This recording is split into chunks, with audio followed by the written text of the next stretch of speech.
Buenos días a todas, a todos. Muchos saludos desde la Escuela Judicial Electoral. Vamos a iniciar este módulo, vamos a tener el día de hoy, porque es nada más una clase, el módulo en Pensamiento Crítico y Ciencias Sociales.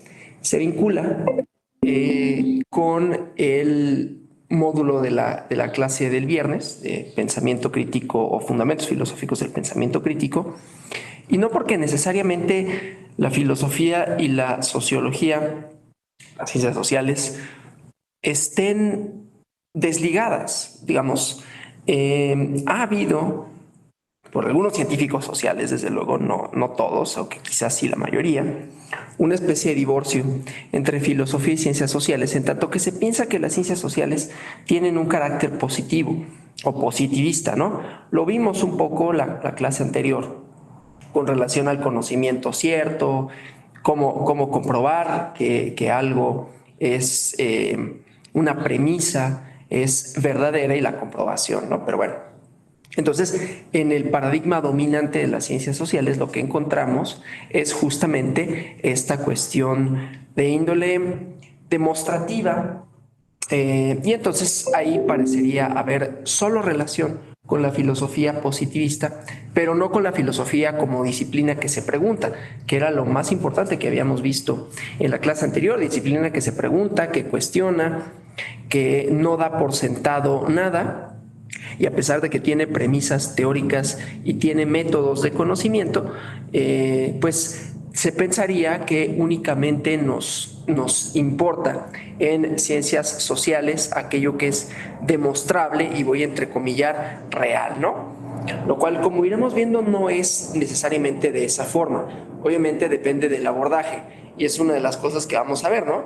Marcos teóricos, y con esto quiero decir compromisos con relación a las ideas a partir de las cuales observamos el mundo. No voy a decir la realidad, porque ya vimos que en la realidad hay una serie de mediaciones, ¿no? Para eso vimos el mito de la caverna, para eso vimos también el problema ontológico de los presocráticos, decir, bueno, la realidad, los sentidos y cómo esa realidad es construida a partir de los mismos, Nietzsche, ¿no? Entonces voy a recuperar nada más esto de la clase anterior para pasar con la idea de que las ciencias sociales se preocupan por hechos sociales. Voy a compartir aquí la presentación para acompañar la charla. Bueno, siempre me equivoco con qué ventana seleccionar. Y entonces vamos a comenzar tratando de dilucidar, ¿no? El objeto de estudio. Si el objeto de estudio de la filosofía son, puede ser los fundamentos de ser o de deber ser en una persona, en una sociedad, ¿no? O sea, cuál es la esencia última o la esencia primigenia de las cosas, cuál es la finalidad, cómo conocemos. A las ciencias sociales les interesa sobre todo preguntarse por los hechos sociales, ¿no? Los fenómenos sociales. Las ciencias sociales como tal tienen, aunque por eso podríamos trazar quizás el origen de cualquier disciplina. Sí, Sergio Alberto, tiene la mano levantada, fue sin querer. Adelante. Sí, buenos días, doctor. Entonces Perfecto. ya con esto de que se estudian los fenómenos sociales, ya estaremos pasando del positivismo a la fenomenología. Pues de alguna forma vamos a encontrar que el positivismo y el positivismo y la fenomenología son desde luego dos formas de abordar los fenómenos. Aquí no estamos hablando propiamente de la fenomenología desde el punto de vista teórico, pero sí la voy a recuperar para hablar de la interpretación de los hechos. Aquí lo que interesa sobre todo en la filosofía nos interesa preguntarnos, ¿no? Nos interesa preguntarnos por los fundamentos de ser, por el quehacer, desde un punto de vista grande, punto de vista ontológico, o por dilucidar qué es lo real, que sería un poco el punto de vista epistemológico, y ahí encontramos las corrientes positivistas que dicen lo real, lo demostrable, ¿no? Y eso va a alimentar a cierta ciencia social.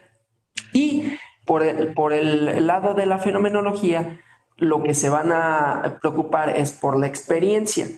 Cuando hablo de fenómenos sociales, no necesariamente estoy haciendo referencia a la fenomenología, sino a acontecimientos, a sucesos del mundo social, ¿sí? A eso me refiero propiamente, porque las corrientes teóricas las abordaremos más adelante. Pero digamos que la preocupación de la ciencia social, sea positiva, sea fenomenológica, sea hermenéutica, van a ser los hechos, fenómenos, acontecimientos de la sociedad, ¿sí? De manera tal que primero que todo hay que definir cuáles son y en qué consisten, ¿sí? Entonces, vamos primero por ahí. Déjenme nada más. Es que está un poquito alto el volumen de aquí de la máquina que tengo aquí adentro.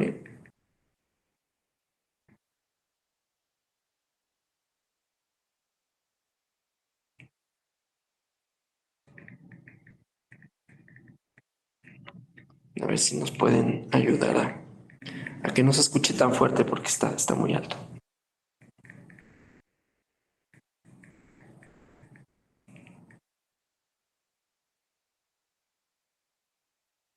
Bueno, entonces decía, los fenómenos sociales no son necesariamente fáciles de dilucidar. Muchas gracias por el volumen. No son necesariamente fáciles de dilucidar. ¿Qué son? Vivimos en un mundo social y eso como punto de partida, pues no nos dice mucho, ¿no? Ah, pues bueno, vivimos en un mundo social. Entonces habrá que definir cuáles son hechos o fenómenos sociales y cuáles no lo son. Entonces, para ello voy a poner una serie de ejemplos para más o menos tratar de definir qué es un fenómeno, qué es un acontecimiento que sea importante en lo social. Desde luego, esto también tiene que ver, y vamos a ver cómo va de la mano con nuestros compromisos teóricos. Nada más que no quiero hablar de muchas cosas a la vez, sino más o menos irlo estructurando. Entonces vamos a hablar de acontecimientos, hechos o fenómenos sociales, ¿no? Y para ello, insisto, hay que dilucidarlos, hay que diferenciarlos de otros que no lo sean, como puede ser un fenómeno individual, que sería más preocupación, por ejemplo, de la psicología. ¿Sí? Y ahorita vemos interrelaciones, pero bueno, entonces decía, la sociología o la ciencia social como ciencia social nace ligada al positivismo, curiosamente. Digo curiosamente porque vamos a hablar un poco de otras corrientes y porque además, aunque nace ligada propiamente al positivismo, no se puede pensar que la ciencia social, que ninguna ciencia, sea natural, sea social, está desligada de la filosofía, ¿no? Cuando yo les dije, los primeros filósofos, los presocráticos, se preocupaban por las razones de ser de las cosas, la ontología de las cosas. Había distintas respuestas con relación a esto, una de las cuales era cuál es la esencia fundamental de las cosas. Heráclito, Parménides, Demócrito, Anaxágoras.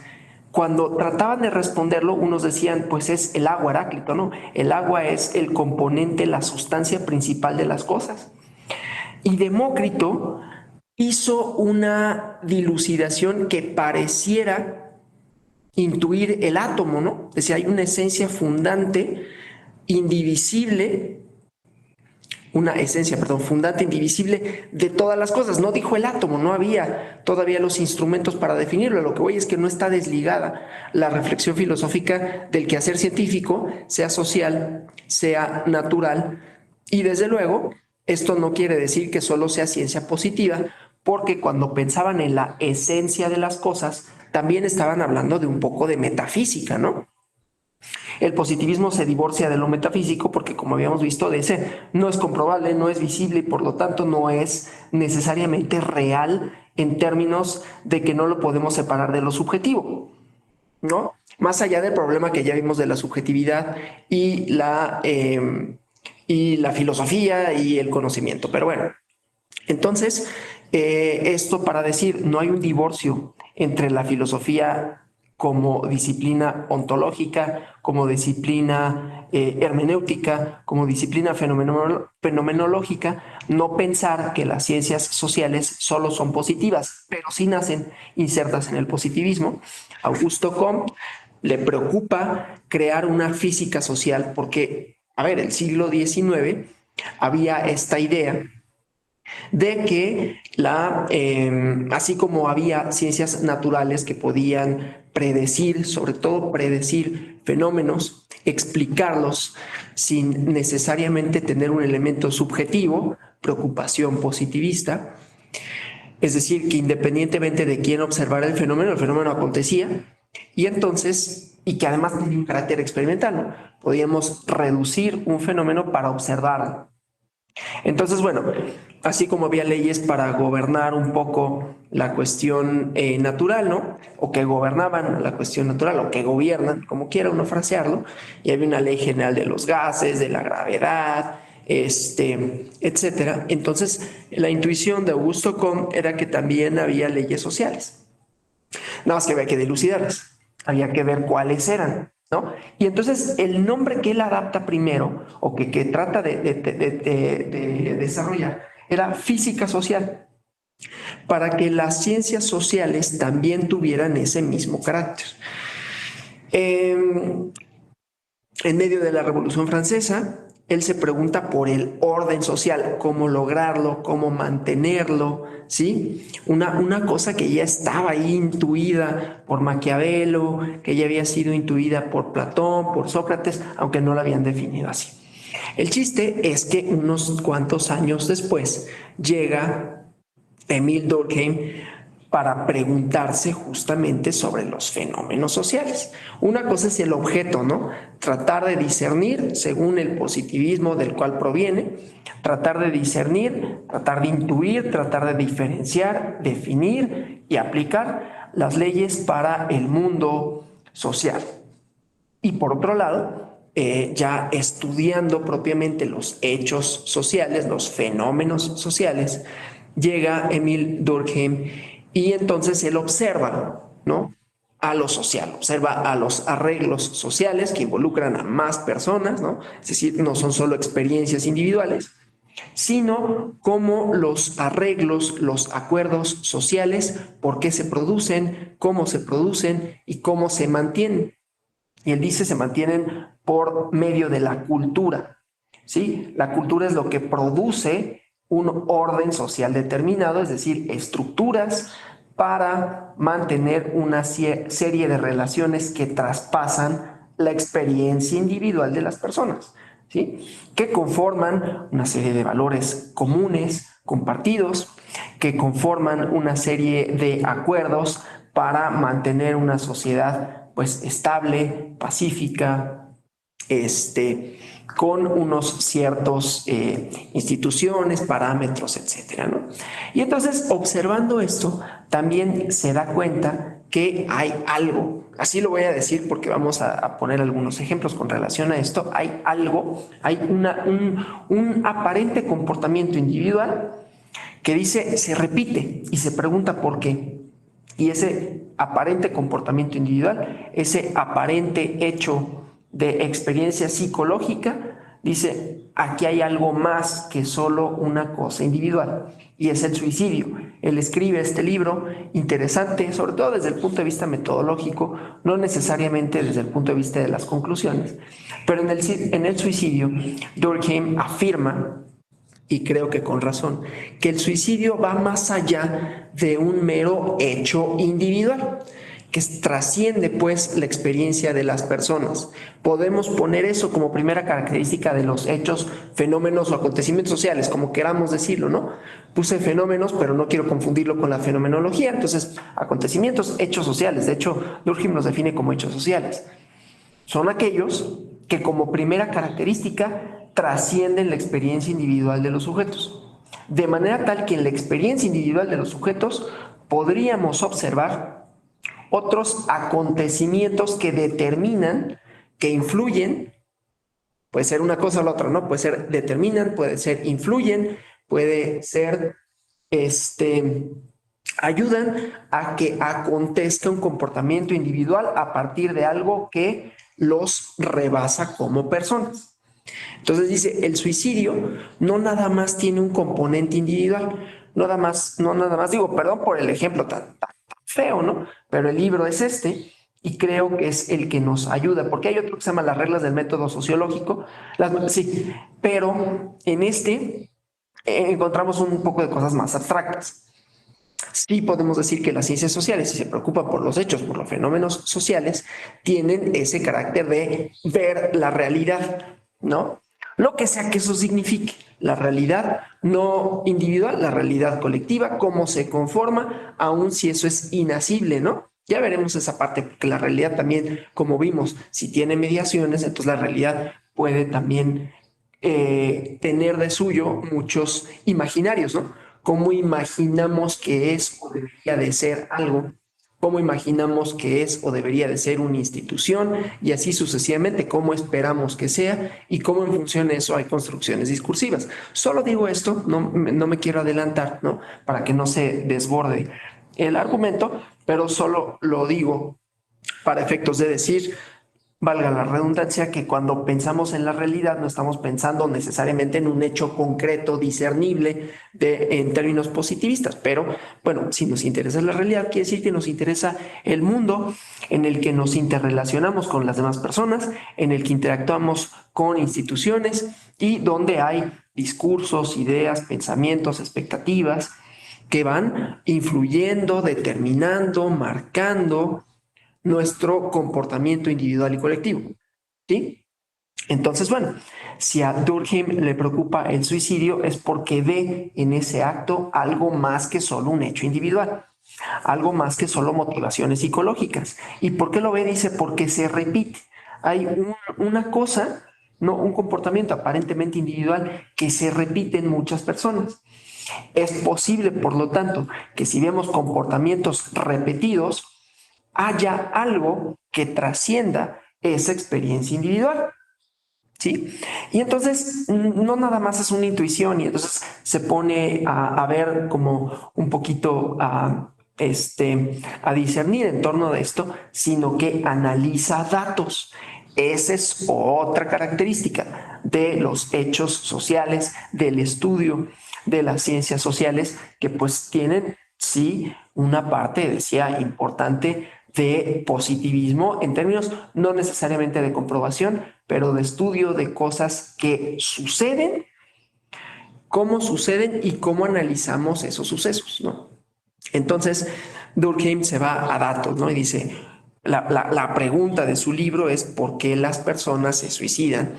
Y además establece matrices, ¿no? Dice, bueno, unas personas se suicidan por estas razones, otras por otros, y empieza a correlacionar, ¿no? Dice, bueno, si la religión influye, si el medio económico influye, ¿no? Y entonces empieza a trazar esta serie de ideas, esta serie de hipótesis para tratar de explicar entonces un fenómeno que no nada más es individual. Eso es lo importante con los fenómenos sociales. Trascienden la experiencia individual, pueden estudiarse, pueden discernirse y que cuando los analizamos tienen explicaciones varias, pero que otra vez trascienden la experiencia de los individuos. Voy a poner un ejemplo un poco más concreto y mucho menos escandaloso de lo que puede ser algo como esto. Insisto, esto es nada más porque hay bibliografía al respecto y porque es uno de los libros fundacionales de la sociología, ¿no? Pero vamos a un fenómeno más sencillo.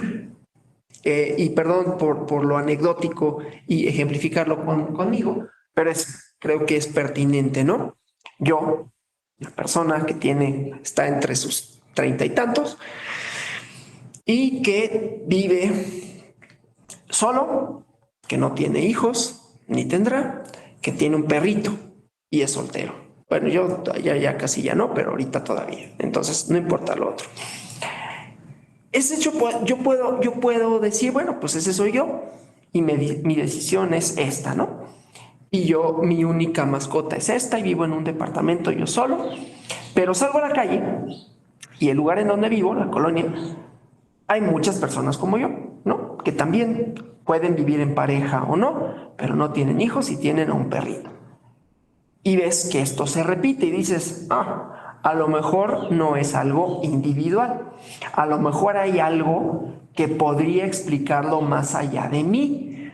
Pero al mismo tiempo, si a mí me preguntaran y yo dijera cuáles son las razones por las cuales decido vivir de esa manera, resulta que esas razones las vamos a encontrar en muchas personas más.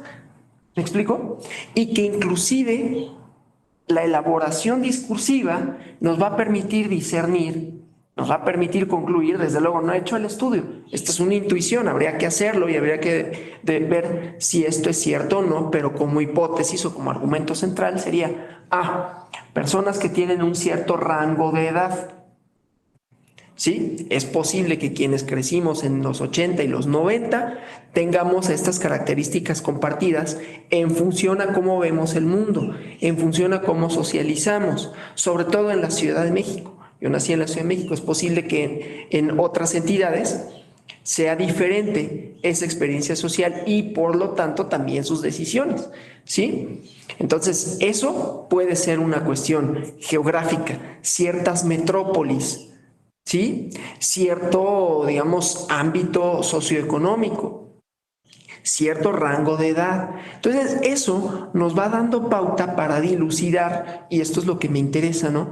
Que en muchos de nuestros comportamientos aparentemente individuales hay experiencias que lo trascienden. Voy al tercer punto, que es estructura y acción social, y después regreso a las construcciones sociales. En realidad debería de estar así, ¿no? Ahí me equivoqué a la hora de en la diapositiva poner construcciones y poner estructura y acción, porque los fenómenos sociales, según, y aquí vamos a ir hablando de marcos teóricos, ¿no? Según la sociología y la ciencia política y la antropología, que serían como las tres ciencias sociales, ¿no? Ahí hay quienes meten a las ciencias de la comunicación y seguramente también. Pero bueno, entonces la estructura y la acción social son formas justamente de tratar de dar una explicación, por ejemplo, a esto, ¿no?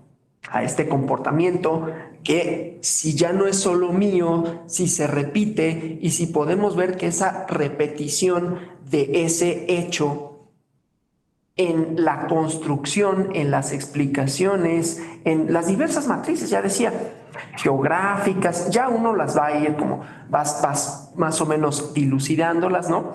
A ver cuáles son, a ver cuáles no son. Pero entonces quiere decir que hay unas ciertas cosas que pueden influir en nuestro comportamiento, que insisto, tanto individual como social, ¿sí? Entonces, no es que solo los comportamientos individuales sean los que dan la pauta para definir hechos sociales. Hay comportamientos que son colectivos, ¿no? Por ejemplo, esto que estamos haciendo nosotros, este fenómeno social de las clases a distancia, de las clases en línea, pues involucra necesariamente a más personas y está mediado por ejemplo, el COVID, ¿no? La pandemia que tuvo al mundo de cabeza 2 años, por lo menos, un poquito más, ¿no? Y eso transformó ciertas formas de acción social, ciertas formas en cómo nos interrelacionamos, ¿sí? Entonces no es solo que nuestra individualidad se vea transformada, sino también ciertos otros fenómenos que necesariamente son colectivos, como podría ser este, ¿no? Un intercambio de ideas, una clase, pero que se vio transformada y entonces nuestro comportamiento social también, ¿no?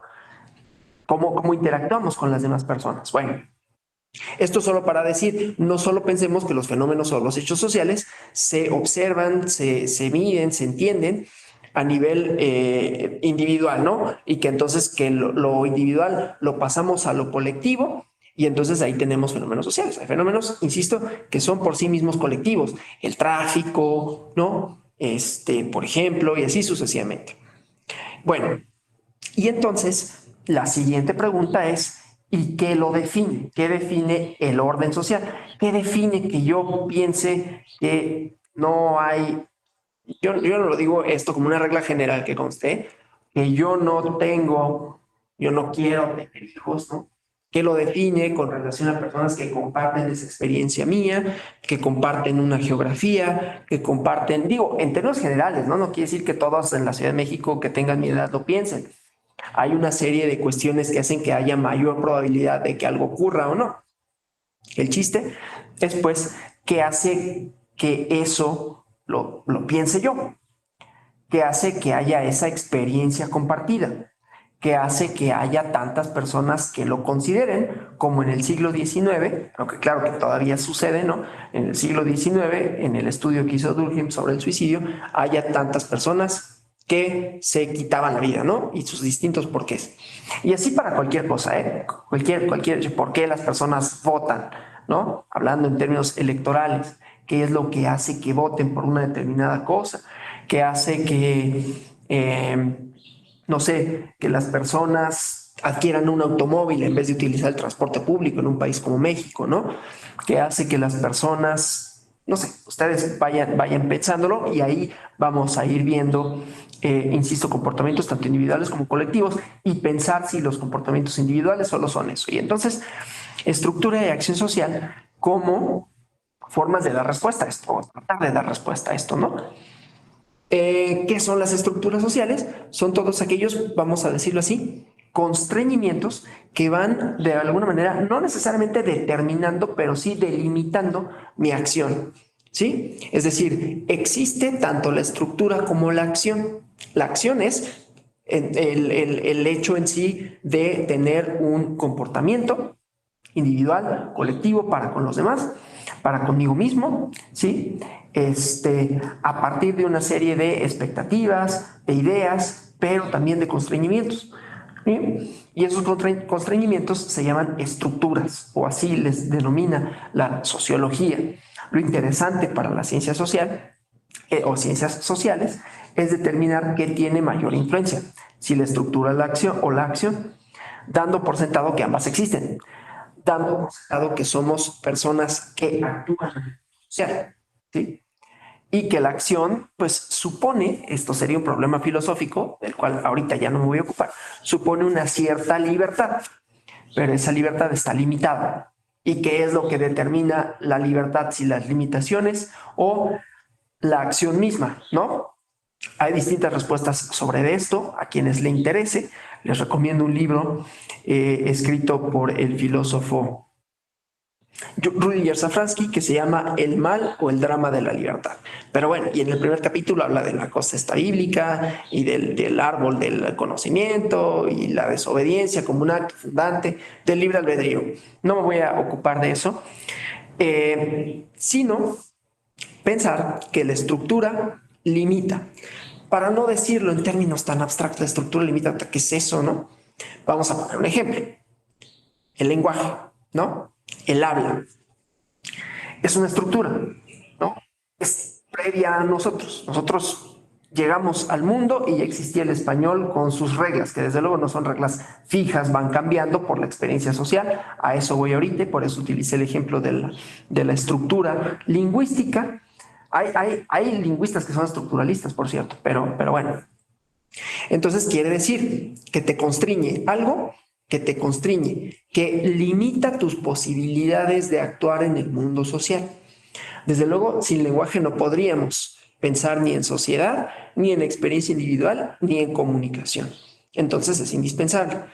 Pero el lenguaje no solo limita por sus reglas, que son plásticas, que cambian, que se transforman, sino limita simple y sencillamente porque posibilitan o imposibilitan la comunicación. Nosotros estamos hablando en un idioma, no estamos hablando en otro. Si a mí me hablan en francés, yo lo entiendo y no sé qué me están diciendo, de manera tal que ahí hay una estructura que limita y posibilita la comunicación entre individuos. ¿Sí? Y necesitaríamos entonces un mediador, que sería un traductor, en el caso de los idiomas que no hablamos. Bueno, a eso me refiero con constreñir. ¿Sí? Si yo fuera a Francia, estaría constreñido en mis posibilidades de comunicación por una estructura que antecede a ellos y me antecede a mí. Ya existía el francés. Todos los franceses que viven hoy nacieron en un francés que ya existía, que no es el mismo que hace, no sé, cuando Balzac escribió sus obras del siglo XIX, que se ha transformado, pero se va transformando en la medida que hay práctica lingüística y no obstante limita tus posibilidades comunicativas porque es el lenguaje en el que te puedes expresar, más allá de que después aprendas otro y lo que sea, ¿no? Y aún cuando aprendes otro, pues estás limitado, ¿no? Para quienes hablan otro idioma, pues sabrán que, por ejemplo, hablar en inglés aunque uno más o menos lo hable bien, pues no lo hablas igual que tu idioma, ¿no? No lo hablas igual que el español. Y así sucesivamente. Entonces, a eso me refiero con estructuras. No solo pensemos que son lingüísticas, ¿no? Son de comportamiento. Y las vamos aprendiendo, luego ni siquiera sabemos cómo. Voy a poner otro ejemplo, ¿no? Una estructura, algo que, insisto, determina, limita, encausa nuestra acción individual y colectiva. Cuando vamos a comer, comer puede ser una experiencia individual o colectiva, ¿no? Es decir, vamos a un restaurante, ahí hay una carta. Hay algunos restaurantes que tienen una serie de códigos, pero hay códigos compartidos, comer con cubiertos, por ejemplo, en la mayoría de los casos. Salvo que se trate de platillos específicos, comemos con cubiertos. Nos sentamos en una mesa, hay un lugar reservado para ir al baño, ¿no? Sí, pues bueno, no en todos, ¿no? Pero hay lugares específicos para ir al baño. No es como en esos lugares que hasta podríamos decir, lo voy a decir así sin que esto se entienda como un comentario necesariamente peyorativo, ¿no? Más rústicos, por decirlo de alguna forma, en donde para los hombres, ¿no? Pues lo que hay es un montón de acerrín y ahí pues veías tus cosas y estás ahí cerca a la barra donde te sirven cervezas y a lo mejor comida, ¿no? Pero la realidad, o en la mayoría de los casos, pues encontramos espacios diferenciados para eso, otros separados. Nuestras casas tienen una arquitectura inclusive, ¿no? Y hay un baño, y hay una sala, y hay una recámara, ¿sí? Y cada una de esas supone comportamientos distintos. Cuando vamos a una reunión, pues te reúnes normalmente en la sala. Normalmente cuando vas con alguien a quien no conoces mucho, pues no vas a su recámara. Son comportamientos aprendidos. ¿Dónde los aprendimos? En la experiencia, no en la experiencia individual. No estábamos nosotros en nuestra casa y dijimos, la recámara sirve para esto, el baño para esto y la sala para esto. Lo aprendimos con nuestros padres, yendo con otras personas, pero eran cosas que ya estaban. También nuestros padres cuando llegaron, pues lo fueron aprendiendo. Y entonces en ese aprendizaje hay estructuras. Limita nuestra posibilidad de acción. Sería mal visto que yo llegara a la casa, me invitan, hagan de cuenta, ¿no? Me invita alguien a su casa y yo llego y entro a su recámara, me quito los zapatos y me acuesto. Eso no lo hacemos. Hay un aprendizaje de por medio, pero no es que la persona te diga, no puedes entrar a mi cuarto y quitarte los zapatos y dormirte, yo ya lo sé. Y la otra persona sabe que lo sé y así actuamos. Esas son estructuras. Estructuras de comportamiento, estructuras de habla, estructuras de distinta índole, ¿no? ¿Por qué no nos pasamos los altos más allá de que haya un policía o no? Hay unos semáforos. Entonces, nuestro comportamiento social, eso es a lo que voy, está limitado y delimitado. ¿Sí? Y hay muchas formas para explicar esto. Los más oscuros pensadores, y no por ello menos interesantes como Foucault, dirían, por ejemplo, no, pues es que son estructuras de disciplinamiento, ¿no?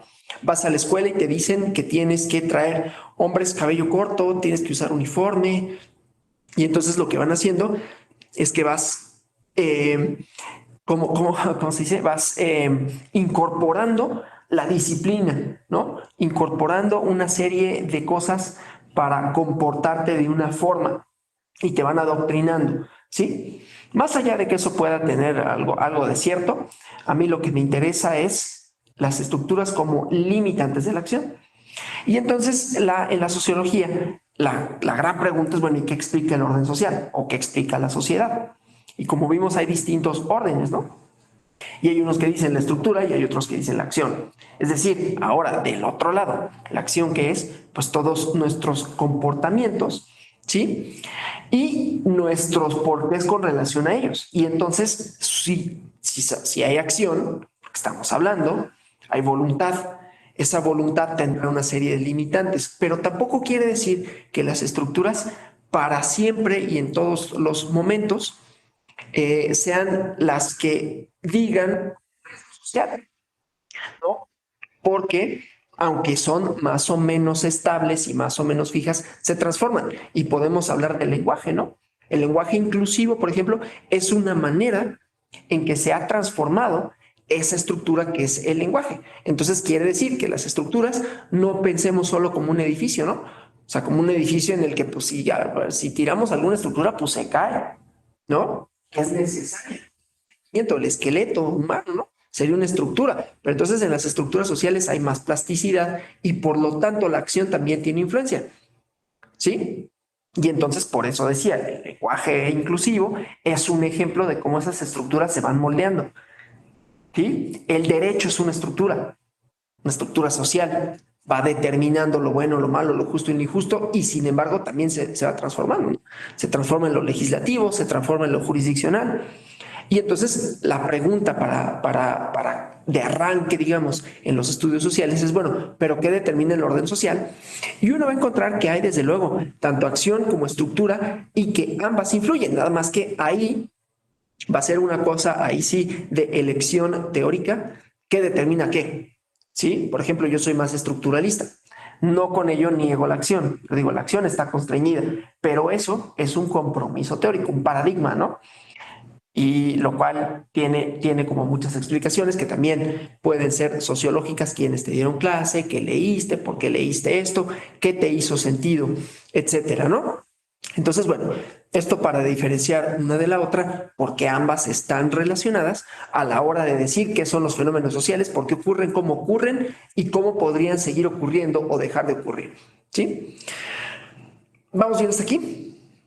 Si hubiera dudas o lo que fuera, me dicen, porfa, ¿no? Bueno, entonces, eso con la estructura y la acción social, que habría que diferenciarlas, pero no pensar que una ocurre independiente de la otra. Solo es decir, ¿qué tiene más peso? Hubo después algunas y algunos sociólogos que trataron de superar esta dualidad, ¿no? Es decir, no solo es estructura y acción, una y otra se interrelacionan. Está Tony Giddens, por ejemplo.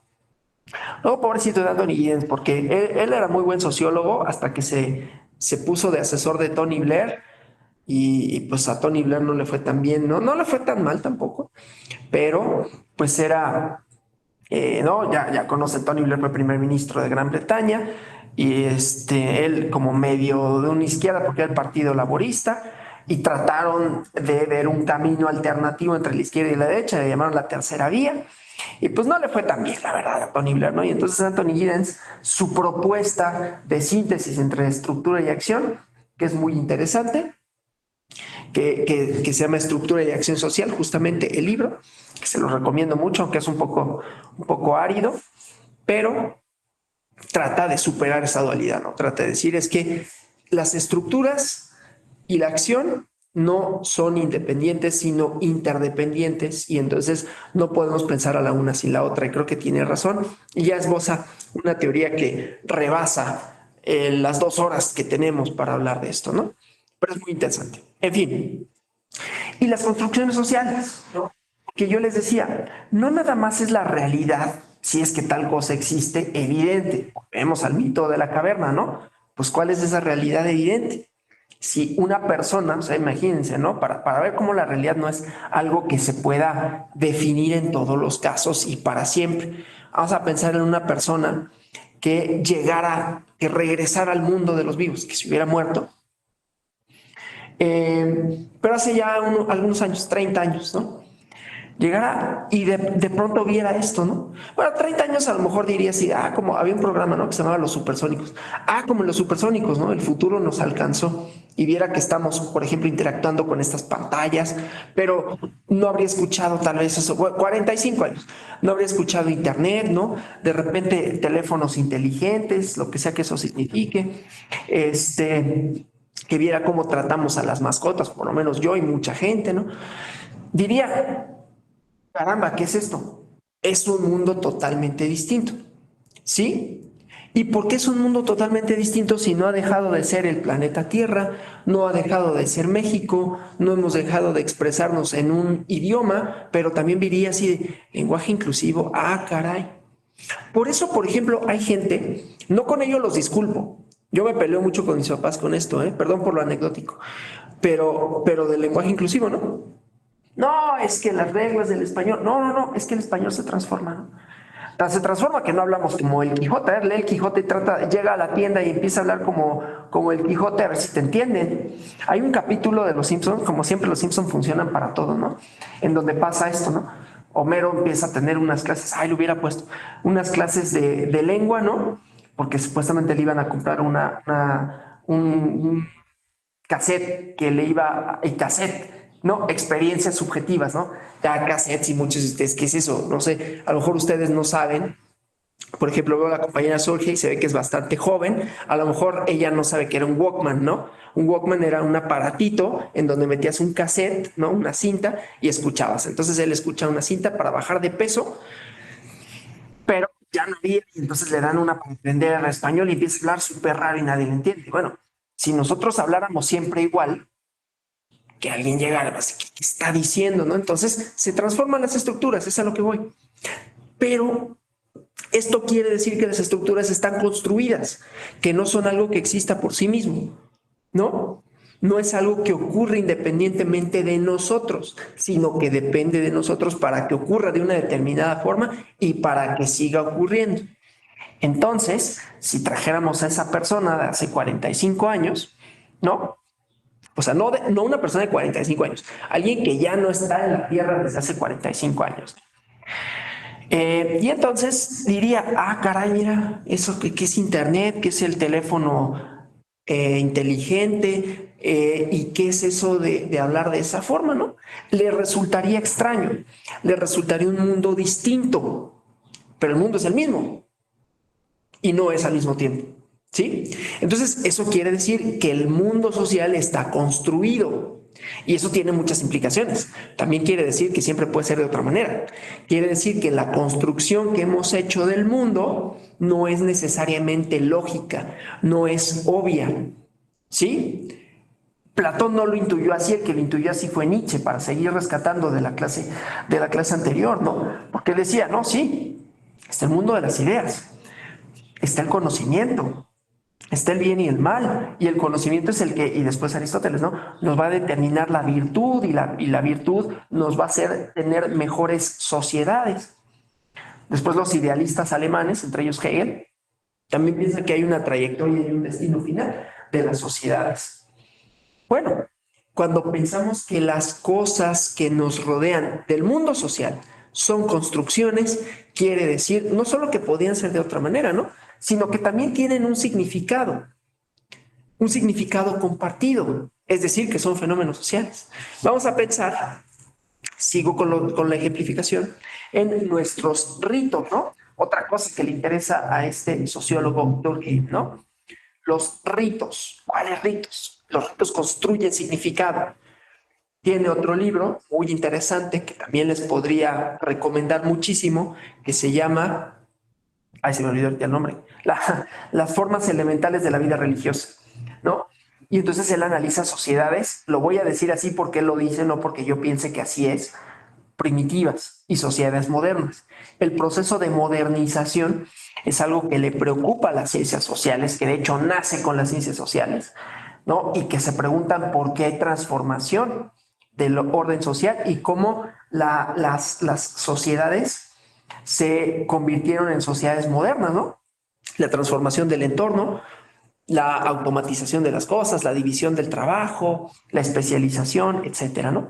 Y entonces, cuando Durkheim ve las formas elementales de la vida religiosa, dice, y sin embargo, en todas las sociedades, sean primitivas, insisto, esto de primitivas son palabras de él, no mías, yo las estoy retomando, yo no digo que haya tal cosa como primitivas, ¿no? Es un poco racista decir eso y todo, ¿no? Pensemos, era un hombre francés, blanco del siglo XIX. Para ellos el racismo era algo que estaba dentro de su estructura social, estaba dado, ¿no? Ni siquiera necesariamente eran conscientes de eso. Ahorita somos conscientes, entonces yo tengo que matizar y decir, a ver, yo digo primitivos porque estoy retomando las palabras de Durkheim, no porque yo piense que hay tal cosa. Bueno, el chiste pues es que dice, aún en las sociedades premodernas, para no decir primitivas, premodernas, hay ritos, pero también en nuestras sociedades modernas hay ritos. ¿Cuáles son los ritos? Todos aquellos que construyen el significado. En una sociedad, digámoslo así, premoderna, pues los ritos son muy sencillos de pensarlos, ¿no? Pues los ritos, las fiestas religiosas. No es nada en contra de las fiestas religiosas, son una forma de conjuntar a la sociedad, ¿no? Pensemos, yo me acuerdo cuando estaba chico, otra vez disculpen lo anecdótico, yo vivía en un lugar en Calzada de Tlalpan, enfrente del Estadio Azteca, pero había sido el pueblo, como es en la Ciudad de México, muchos lugares eran así como comunidades pequeñas y la ciudad se las fue comiendo. Se llamaba San Lorenzo Huipulco y estábamos atrás de una iglesia, la iglesia de San Lorenzo, y entonces la fiesta, que coincidía por cierto con mi cumpleaños, el 10 de agosto, la fiesta de San Lorenzo, tenía mucho sentido para los habitantes de ahí. Había un kiosquito y unos cohetes, ¿no? Una experiencia compartida que hacía que las personas que pertenecían ahí se reforzaba su sentido de pertenencia. Eso es lo que me importa, menos de la anécdota en sí. Nosotros tenemos las nuestras como mexicanas y mexicanos, ¿no? El día de la independencia, ¿no? Y entonces te pones tu sombrero, quienes se lo ponen, y acudes al Zócalo o acudes al centro de algún lugar, o ves en la tele un rito de significación que representa una historia compartida y una experiencia de qué es lo mexicano y a partir de cuándo se funda, ¿sí? Esos son ritos que construyen el significado, por ejemplo, de lo mexicano, ¿no? El himno nacional los lunes por la mañana, qué horror era para muchos, a lo mejor para algunos era divertido, pero los honores a la bandera, ¿no? Ya estás parado y se levanta y el juramento. Bueno, ese es un rito que, insisto, reproduce, legitima un orden social, ¿no? Una experiencia compartida de los mexicanos. En Estados Unidos tienen sus ritos también y en todos lados. Eso es lo que le interesa, pero son construidos. ¿Sí? Son construidos en términos de que no es algo que lo mexicano no existe por sí mismo, está ritualizado, está significado. Pensemos en términos electorales, la toma de posesión de los presidentes, ¿no? O de las presidentes, de los gobernantes, ¿no? En el caso de la presidencia de la República, se acude un día en específico. Luego, tiene todo su rito, en realidad. Las elecciones, ¿sí? Vamos las personas y votamos y depositamos un papel en una caja.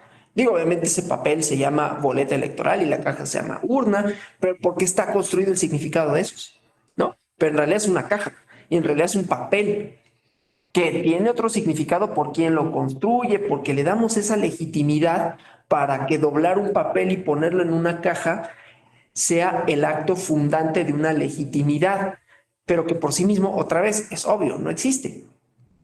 Y entonces, una vez que pasa eso, él o la presidente acude al Congreso a rendir protesta, que es un rito, ¿no? O sea, rendir protesta, pues lo puede hacer en cualquier lado, pero lo tiene que hacer ahí.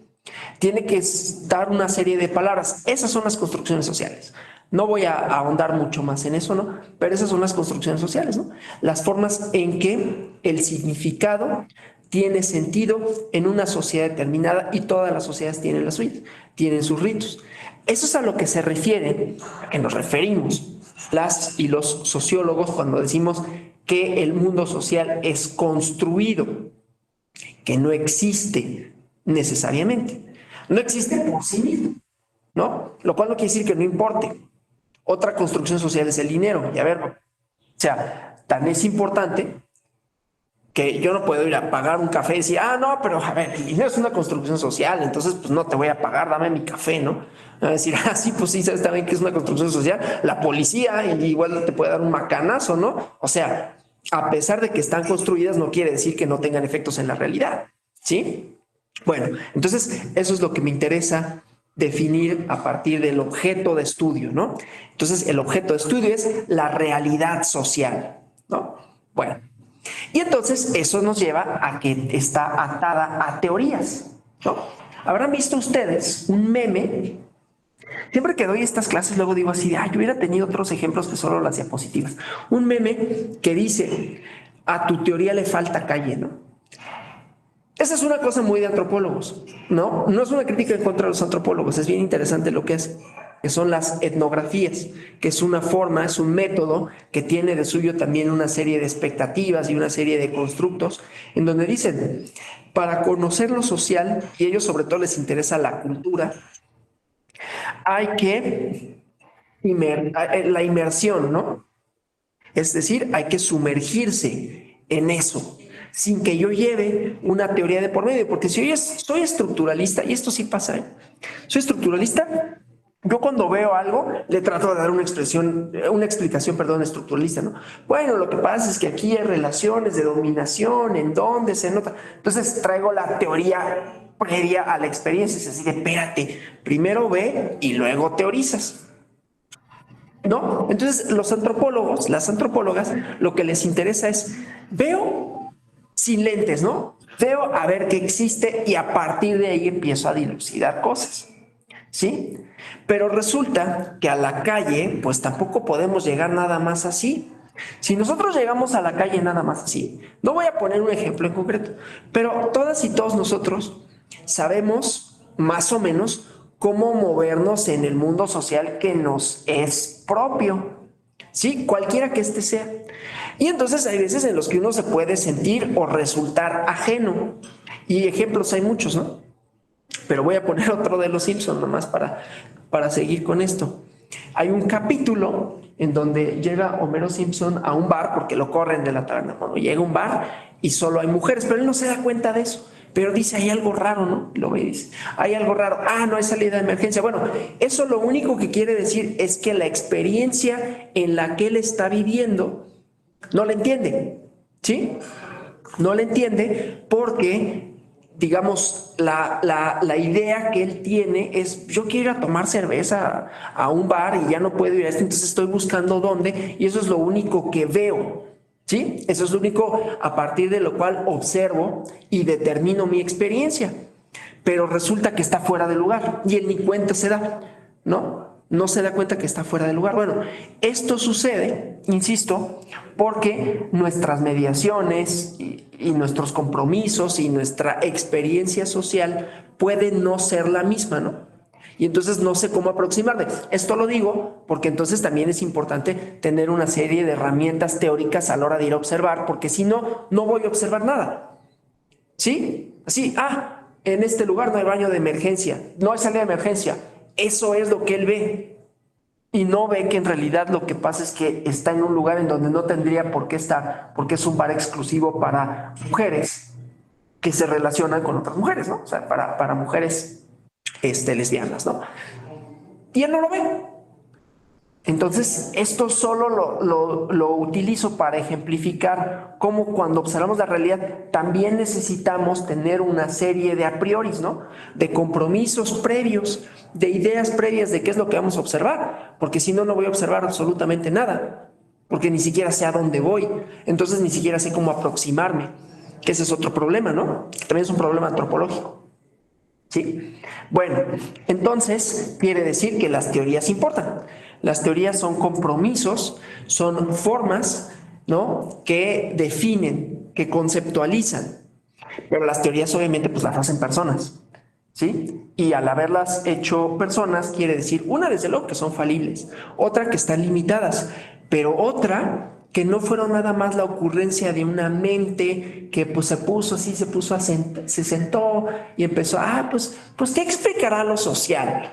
¿No? Sino que está inmerso en ese mundo, que leyó a otros autores, que discutió con ellas y con ellos, y que a partir de esto trató de explicar, ¿no? A partir de lo que vio y dijo, esta teoría no me convence, entonces ahí está otra, ¿sí?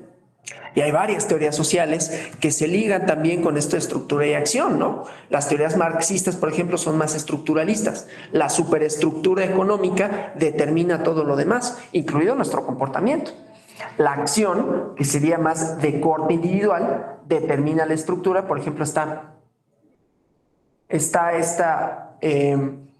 esta teoría que se llama la elección racional o acción racional, la rational choice, ¿no? Que dice el comportamiento individual es egoísta, somos maximizadores y entonces lo que determina todo lo demás es nuestra necesidad de maximizar, pero por otro lado, si solo, esto es hobbesiano, ¿no? Si solo fuéramos maximizadores, si todo se definiera a partir de la racionalidad instrumental, el orden social sería imposible porque habría pugnas, porque todos querríamos tener lo más por lo menos, y entonces se impondría, es una hipótesis, ¿eh? Yo ni siquiera estoy de acuerdo con eso, solo estoy diciendo cuál es la elaboración en torno de esto, ¿no? Es una teoría. ¿Sí? Que no solo es hobbesiana, viene de Tucídides y de toda la tradición occidental. Y bueno, el chiste pues es que es un compromiso a partir del cual observamos lo real. Y dicen, hay leyes porque de lo que se trata es de limitar nuestro egoísmo innato. Y a la política, por ejemplo, le ponemos una serie de restricciones a la acción de las y los políticos, porque si no, serían perpetuos en el poder, serían, ¿no? No habría división de poderes. Entonces, las estructuras están para limitar la acción. Existen porque hay acción, ¿sí? Esto solo para diferenciarlo, pero es una teoría que trata de dar una explicación de por qué surge un determinado orden, cómo surge y que lo explique, ¿sí? Bueno, entonces esto para decir, las teorías importan, porque a partir de las teorías es que yo voy a definir todo lo demás, ¿no? O sea, es decir, voy a definir o voy a tratar de dar las respuestas a mis porqués. Tiene mucha complejidad en realidad lo de las teorías, porque insisto, pues las teorías las aprendimos. Las teorías quiere decir que leímos a una serie de autores, algunos los desechamos, ¿no? A mí me gusta mucho el Leviatán de Hobbes y no obstante su teoría del orden social no me satisface. Yo no considero, claro, y no es que, ay, yo, wow, no, pues gracias por venir a decir que Hobbes, que ha tenido mucha más influencia de lo que puedas decir tú, no, pues qué bueno que viniste tú a decir que Hobbes estaba mal, desde luego no soy solo yo. Si fuera solo yo, pues yo qué, ¿no? Ha habido muchos otros autores que se han preocupado por pensar que la teoría hobbesiana es insuficiente, ¿no? Pero que está ligada a un cierto modo de vida, un cierto modo de ser, y que termina por legitimarlo. El chiste, pues, es que, insisto, las teorías importan y las teorías, de buena medida, para quien hacemos ciencias sociales, o hemos hecho o queremos hacer, van de la mano, porque son la lente a partir de la cual observamos la realidad. Sí, es problemático, desde luego. Por esto que les decía, ¿no? Una vez un profesor de la Flaxo, el chileno, había trabajado con el presidente Salvador Allende, ¿no? Salvador Allende, como conocerán, ¿no? Fue presidente en 1971, 1973, cayó por el golpe de Estado el 11 de septiembre que puso a Pinochet como presidente. Y Salvador Allende era un político, llegó de manera democrática al poder, quería reformar varias cosas, entre ellas la industria del cobre en Chile y algunas otras cosas relativas a derechos sociales. A quienes les interese, no sé si todavía está en una plataforma que no diré cuál es, pero empieza con N y termina con Flix. No voy a hacer comerciales, pero es esa, ¿no? Se llama Machuca. Véanla, porque relata cómo se vivía ese conflicto social. El chiste, pues, es que el profesor había trabajado con Salvador Allende y entonces contaba que él les preguntó algo en específico, ¿no? Y ellos, su formación social había sido, y teórica, había sido marxista, ¿no? Entonces le decía el presidente Allende, oye, pues es que a ver, pasó esto, ¿no? ¿Por qué creen que haya sucedido? No, pues es que, y sacaban su teoría marxista. Entonces él cuenta que los veía y dije, pues investiguenle, ¿no? Es decir, uno no puede anteponer tampoco la teoría a la realidad, decir, bueno, como ya leí todos los libros de este autor o de este otro, ya sé por qué pasa esto, ¿no? De pronto, en la teoría social, ¿no? Pareciera o aparecería, o por lo menos aparentaría, que uno, yo ya sé, ya, tú no sabes por qué haces lo que haces, pero yo sí, déjame te doy la lección, ¿no? Eso es como bastante soberbio. No es que sea eso el hecho, porque el sociólogo pues también está inmerso en la realidad social. Y su compromiso teórico también tiene esas explicaciones, ¿no? Pues a mí me gustó, un profe me dio esa clase, yo no le creía, a mí no me gusta eso, entonces también hay una serie de compromisos. Pero bueno, la idea es que lo social es discernible, es teorizable y que podemos dar explicaciones generales de los porqués de las personas y de los porqués sociales y que esos porqués tienen una validez más o menos universal. Aquí dice leyes universales en la teoría social, porque las teorías sociales, digamos, modernas, es decir, cuando surge en la modernidad, no modernas contemporáneas, ¿no? Sino en la modernidad, pues sí pensaban que todas las sociedades iban en la misma dirección, ¿no?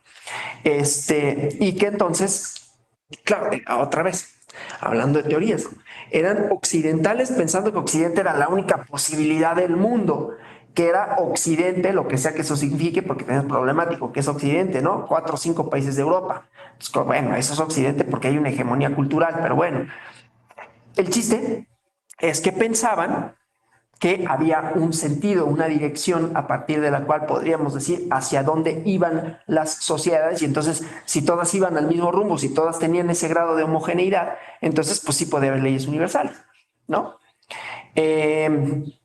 Lo cual no es necesariamente cierto, pero tampoco quiere decir que no podamos encontrar una serie de elementos compartidos en los arreglos sociales. Sí, desde luego, a ver, la occidentalización pues ha sido un fenómeno de muchos años en donde nuestra práctica, empezando por lo lingüístico, siguiendo por la vestimenta, siguiendo por la arquitectura, siguiendo por lo institucional, pues es muy visible y muy palpable, pero no quiere decir que sea una ley universal en términos de que la ley universal de la gravedad no importa si los humanos la hicimos o no, porque no la hicimos necesariamente, aunque Nietzsche diría que sí, y yo estoy de acuerdo con él, por lo que tanto es mucho más complicado todo, pero sucede la ley de la gravitación universal, aunque yo no quisiera que sucediera, aunque yo no supiera enunciarla. Y en cambio, las leyes humanas no suceden independientes de, de las experiencias de las personas, suceden porque nosotros actuamos de una determinada manera. ¿Sí? La democracia no es algo que exista, es algo que hemos construido, que le da sentido que le da legitimidad a nuestros acuerdos políticos y que le da estabilidad, pero que podría existir de otra manera. Tan es así que ha existido de otra manera y que existe de otras formas en otros lugares. ¿Sí? Pero bueno, esto no quiere decir que no se puedan discernir ciertas pautas a partir de las cuales definimos lo social. ¿Sí? Una de las cuales es la comunicación, por ejemplo, ¿no? Todas las sociedades se comunican, todas las sociedades tienen ritos, todas las sociedades construyen significados. Pues esas son leyes universales, ¿no? Eso como el primer punto. Y entonces, si todas las leyes, perdón, si todas las sociedades tienen una serie de prácticas no necesariamente compartidas, pero prácticas que les son propias, que definen a ese lugar en un momento determinado, que estructuran el comportamiento individual y colectivo, esto tiene un porqué previo, ¿no? Que es que se transforman. ¿Y por qué se transforman? Es otra de las preguntas que trata de definir las ciencias sociales. ¿Cómo vamos hasta aquí? Ya llevando un poquito más de una hora de sesión, faltando unos 35 minutos para que termine. ¿Vamos bien? Bueno, y entonces, esta otra idea de diferenciación y cambio social, porque dijimos, las sociedades se transforman, independientemente de mi voluntad de que se transforme, independientemente de mi resistencia, aunque ahí también es muy interesante ver cómo las transformaciones generan resistencias, ¿no? Resistencias que suponen, ahora me alejaron de la cámara, hicieron no sé cómo se llama ese fenómeno de cuando te acercan y cuando te alejan, pero ahora me alejaron. Bueno, no sé cómo decía, es que me distraje por eso. Esto de diferenciación y cambio social, ¿no? Cómo en los cambios sociales, otra vez me acercaron, en los cambios sociales hay resistencias, ¿no? Los cambios no necesariamente dependen de nosotros, pero somos parte de eso, ¿no? Ya sea para decir me gusta o no me gusta, y ahí vamos a ver posiciones, ¿no?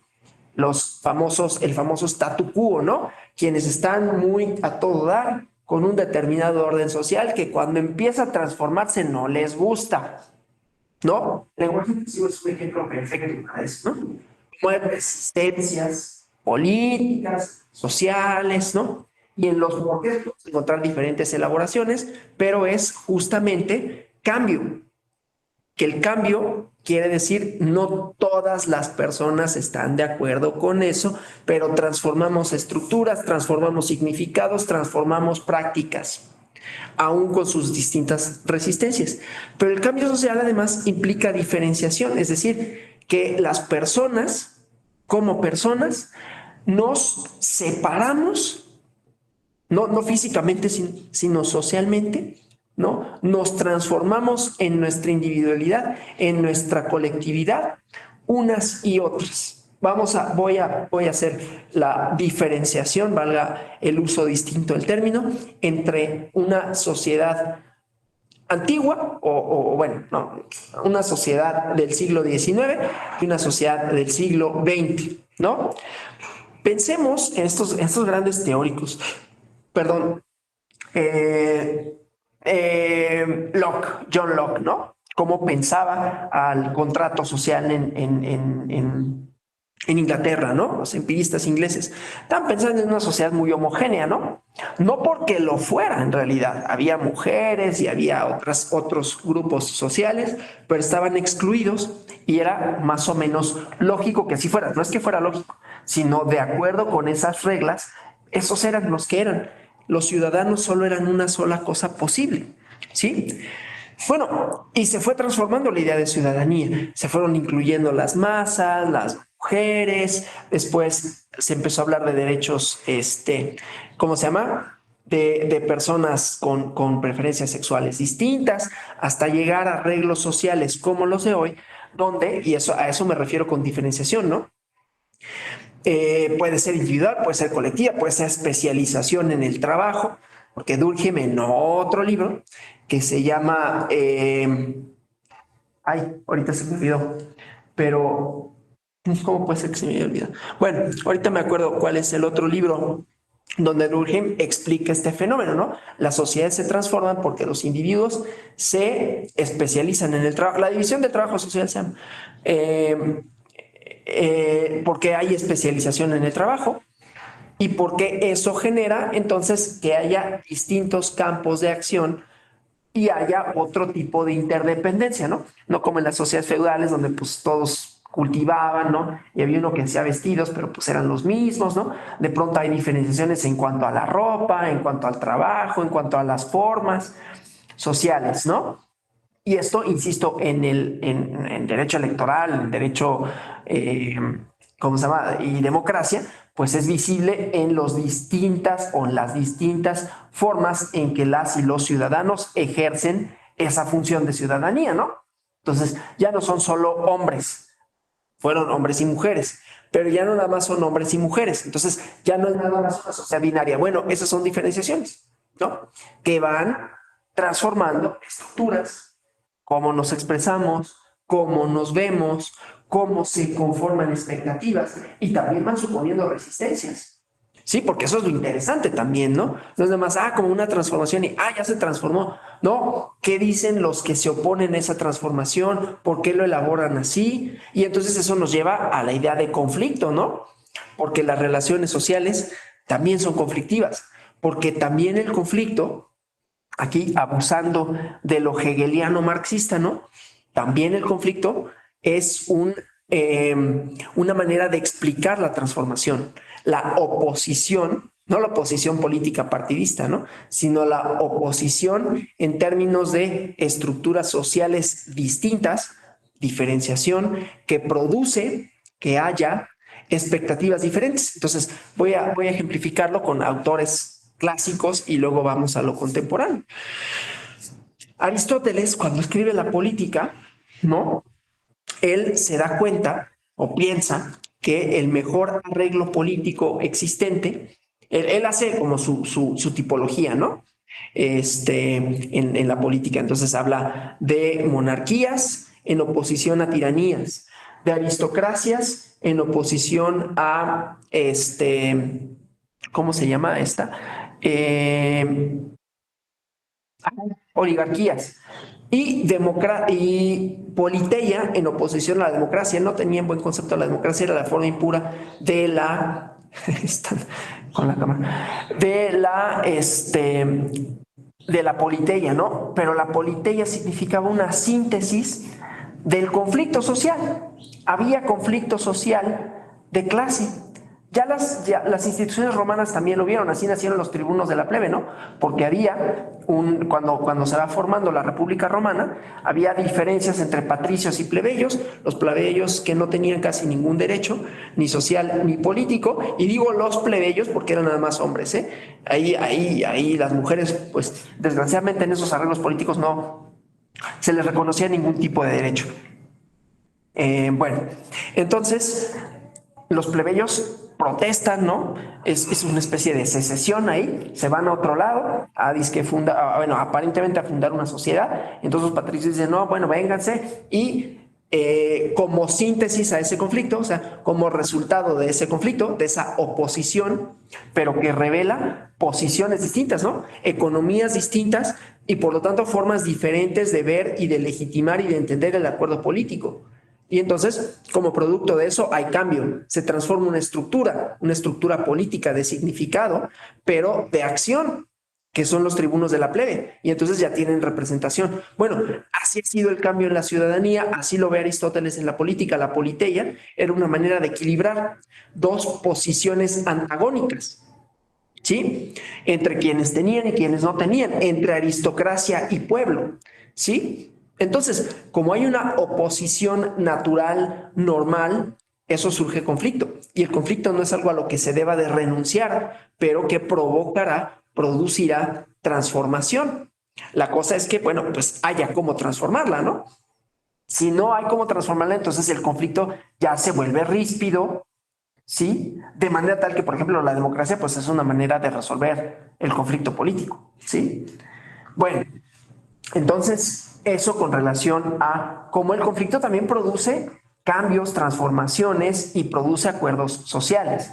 Es producto de acuerdos sociales, ¿sí? Si pensamos nosotros en nuestras formas de resolver el conflicto, también vamos a encontrar eso. Y no el conflicto solo lo veamos en términos negativos, ¿no? Podemos verlo así y que provoca cambios. Yo pongo últimamente un ejemplo que me parece muy interesante de cómo también las formas de resolver el conflicto dan cuenta de las sociedades en que nos encontramos y de las expectativas y de la moral y de las representaciones y de las construcciones. En la España franquista no existía, por ejemplo, la institución del divorcio.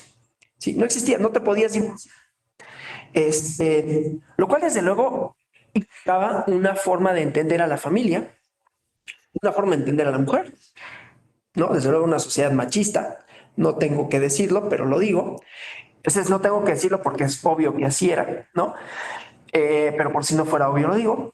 Y entonces había la perpetuación de una institución familiar, ¿sí?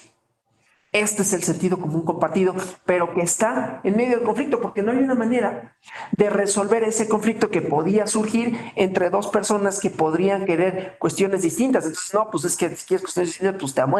No hay forma de resolverlo, ¿sí?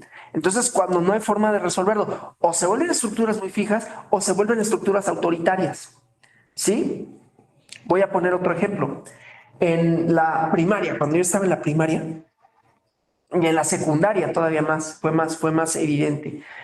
Que yo llegué a una escuela, yo venía de una escuela de aquí de la Ciudad de México donde las reglas para vestirse, casi no había, ¿no? Y luego llegué a en otra entidad de la República, en donde era todo muy estricto, ¿no? No solo el uniforme, que también, sino que trae el cabello corto, ¿no? Pero ¿por qué? Y yo era adolescente, entonces yo no quería traer el cabello corto. ¿Pero por qué hay que traer el cabello corto? Pues porque así es, porque es así. No había un porqué, pero no había una forma de resolverlo. La forma de resolverlo era, pues si no te gusta, no te voy a dejar entrar a la escuela. No tienes libre albedrío, ¿no? No es lo que tú quieras, es lo que aquí hay reglas, aquí hay estructuras. Y esas estructuras condicionan las expectativas de tus compañeros, de tus maestros, de tu directora, configuran un sentido común, lo que damos por sentado que existe, aunque sea una construcción. Volvemos a esto, ¿no? ¿Sí? Entonces, yo doy por sentado que las personas hablan de una determinada manera, lo cual desde luego es erróneo, pero así sucede. Yo doy por sentado que las personas tendrían que parecer de esta forma, aunque desde luego es erróneo. Entonces, las ciencias sociales también tienen por objetivo, en esto de los fenómenos sociales también tienen que ver con nuestro sentido común. Si lo ligamos al mito de la caverna, pues vamos a ver aquello que pensamos que existe, pero que tiene una serie de mediaciones que no necesariamente somos conscientes de que son eso, ¿no? Mediaciones, de que entre nuestra experiencia, pues yo llego al salón, doy una clase por Zoom, ¿no? Y así son las clases ahora. Sí, pero así no han sido siempre. La exposición, las metodologías se han transformado. Bueno, eso no solo en la experiencia didáctica, ¿no? En toda nuestra experiencia social existe esto. Entonces, el sentido común compartido son una serie de expectativas, de posiciones, de ideas en torno a las cuales configuramos nuestras expectativas de orden, lo bueno, lo malo, lo debido y lo indebido, pero también son cambiantes. Entonces, una de las tantas tareas de la ciencia social es ver cuál es el sentido común compartido y cuestionar sus fundamentos. A mí cuando me preguntan, bueno, estudiaste un doctorado en sociología, ¿y qué es un sociólogo? Y yo, básicamente molestar. No, resultas muy molesto como un filósofo, ¿no? Porque cualquier respuesta que te dan de, oye, ¿por qué esto sucede así? De todo, no, bueno, no es tan así, ¿no? Hacemos afirmaciones, nosotros, en todo momento, ¿no? Afirmaciones con relación a lo que sea, tenemos opinión. Entonces el sociólogo siempre va a ser molesto, te diga así de, bueno, pero, ¿no? Y te va a tratar de argumentar, te va a tratar de decir por qué lo que dices no es tan como lo dices, ¿no? Bueno, no es tan así. O es complejo, ¿no? Tiene distintos componentes. Vamos a esto de la complejidad, ¿sí? Decía un profesor igualmente de la Flaxo, ¿cómo sabes que se trata de un sociólogo? Así como hay ideas de cómo sabes que se trata de un abogado, ya es porque utiliza palabras así medias raras, o porque te dice, tendría que, ¿no? Así, ¿cómo sabes que alguien es abogado? Porque cuando le preguntas de un asunto o de un problema jurídico, te va a decir, bueno, tendría que ver el caso en concreto, ¿no? Pero ese es como la primera respuesta es, bueno, tendría que ver el caso, pero yo creo que esto, ¿no? Bueno, ¿y cómo sabes que es un sociólogo? O socióloga, porque te va a decir, es complejo, ¿no? La complejidad en lo social. Como nuestros acuerdos y nuestras formas sociales ya no son tan obvias ni tan lógicas y fáciles de discernir, porque hay división social del trabajo, nos dedicamos a cosas distintas, hay especialización de la especialización de la especialización. Entonces, y eso también va configurando el lenguaje, ¿no? Un médico habla de una determinada forma, un abogado de otra forma, y así sucesivamente, ¿no? Y eso también va dando cuenta tanto de sentido común, de experiencias, de estructuras, etcétera, ¿no? Entonces, quiere decir que lo social está compuesto por muchas cosas. Muchas instituciones, muchos individuos, muchos discursos, y eso es la complejidad.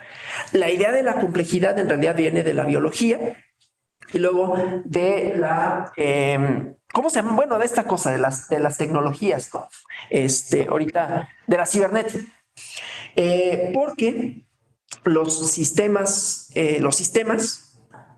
sean biológicos, sean cibernéticos, sean sociales, tienen muchos componentes que tienen una cierta autonomía con relación al todo. Lo voy a poner como ejemplo. En la biología y propiamente en el cuerpo humano, ¿no? Nosotros tenemos un sistema respiratorio que funciona independiente del sistema digestivo. No están desligados el uno del otro. Tienen una relativa autonomía, porque obviamente para que pueda respirar, pues tiene que haber flujo sanguíneo que lleva alimentos, que oxigena la sangre, etcétera. Entonces, para que haya oxigenación de la sangre, pues tiene que haber un sistema respiratorio y que late el corazón. Pero estos sistemas se pueden estudiar de manera relativamente aislada, que hay neumólogos y hay angiólogos y hay cardiólogos, ¿no?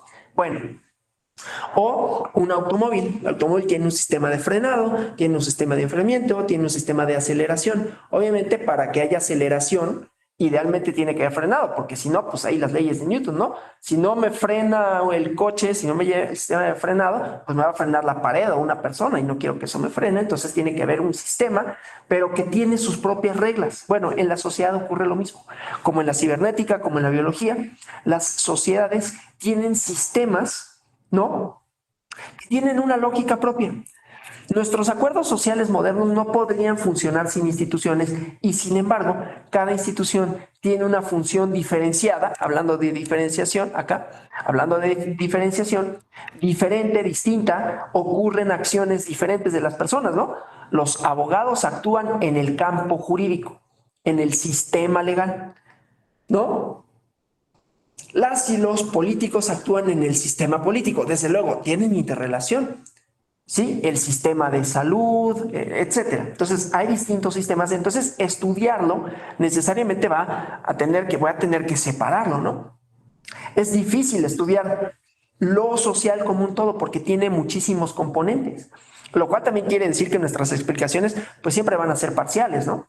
Porque entonces si todos esos fenómenos inciden, entonces es muy difícil decir, este fenómeno A ocurre por este hecho B, ¿no? Así como el suicidio ocurre porque tal cosa, porque hay depresión, porque la economía o porque el clima, ¿no? No es tan sencillo. Por eso es que digo que la respuesta sociológica por excelencia sería es complejo, ¿no? Porque es muy difícil dar una sola respuesta y que además esa respuesta sea válida en todos los casos. Entonces, de lo que hay que dar cuenta antes que todo es que los fenómenos son complejos y cuáles son todos los elementos en realidad que estarían vinculados con ello, ¿no? Como ven, todas estas son herramientas críticas que me van a producir, ¿no? Premisas, pensamientos, cuestionamientos, conclusiones, ¿no? En los que no hay nada obvio, en donde voy a tener que dilucidar herramientas de cuestionamiento, ¿no?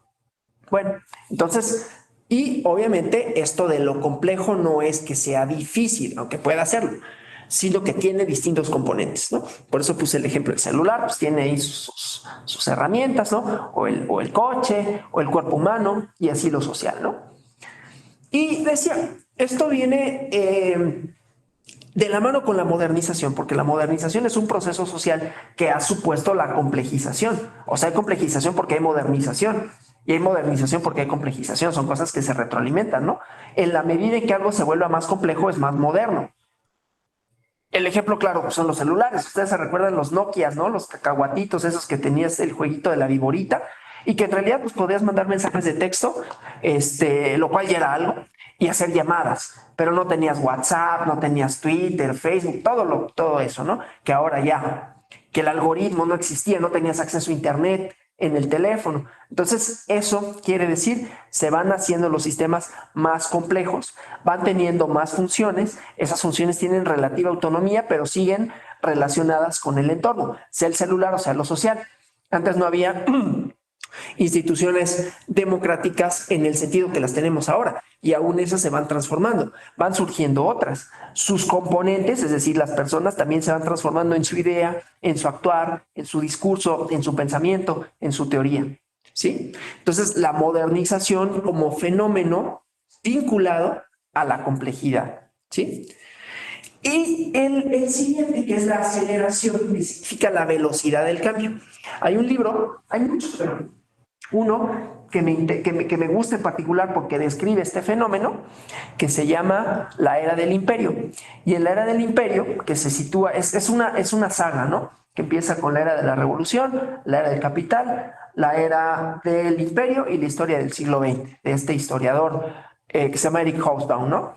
Y entonces en la Era del Imperio, él dice que ante el surgimiento de la automatización, ante el boom del transporte y propiamente de los ferrocarriles y del avión, las distancias se acortaron, el mundo se hizo más pequeño.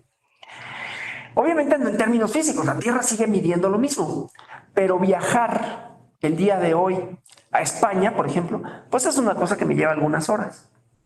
En otro momento, o bueno, vamos a bajar, el viernes yo viajo a Coahuila, ¿no? Viajar a Coahuila en el siglo XIX era una experiencia muy difícil, ¿no? O sea, tenía que tomar un caballo y además tenía una serie de mediaciones que muy probablemente no llegara, porque había salteadores de caminos, perdón, porque tenía que atar, eran varios días de caballo, ¿no? Ahora es un par de horas de avión y un traslado, si llegas a Monterrey, un traslado en carretera. Te lleva 3 horas llegar a Coahuila, 4 horas, vamos a pensar, llegar a Coahuila, Saltillo, ¿no? En otro momento hubiera sido. Entonces, la distancia de la Ciudad de México a Saltillo no ha cambiado propiamente, pero sí la forma en cómo nos desplazamos y la velocidad en la cual ese trayecto. Y eso no solo en el desplazamiento físico, ¿no? Aplicaciones.